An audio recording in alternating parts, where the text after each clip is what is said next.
இந்த பொடியானுக்கு இருக்கிற திறமையும் தைரியமும் ஒரு துளியோட எனக்கு இல்லைங்க. நாங்களும் இதே இடத்த தாங்க கிராஸ் பண்ணி டெய்லி வீட்டுக்கு போகிறோம். ஒரு நாள் கூட நண்டு இருக்கிறத பார்த்ததே இல்லைங்க. இது தென்னந்தோப்புக்குள்ளே வடிகால் எடுத்து விட்ருக்குதுங்க. மழை காலத்தில் மழை தண்ணியெல்லாம் இதில் வடியஞ்சு போயிடும் அப்படின்னு சொல்லிட்டு வயலுக்குள்ளே நிற்காம.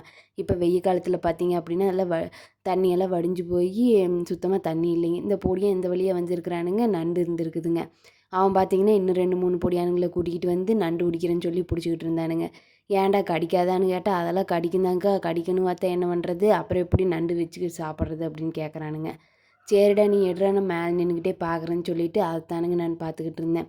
அவன் உள்ளே கொண்டு போய் கையை வைக்கிறானுங்க, அழகாக நண்டு பிடிச்சிட்றானுங்க இந்த தண்ணிக்குள்ளே இருக்கிறதெல்லாம். அதே மாதிரி பக்கத்தில் பார்த்தீங்க அப்படின்னா இந்த நண்டு வங்கு வச்சுருக்குதுங்க. அதில் பார்த்து பார்த்து கரெக்டாக அவன் இந்த கொத்தை வச்சு வெட்டுறானுங்க, எடுத்துட்றானுங்க. கிட்டத்தட்ட ஒரு 10, 15 நண்டுக்கிட்ட எடுத்துட்டானுங்க. எனக்கெல்லாம் கையில் பிடிக்கவே பயமாக இருந்துச்சுங்க. அவனே தானுங்க கையில் பிடிச்சி காமிச்சான். நீங்களே பாருங்க எத்தனை நண்டு இருக்குதுன்ட்டு.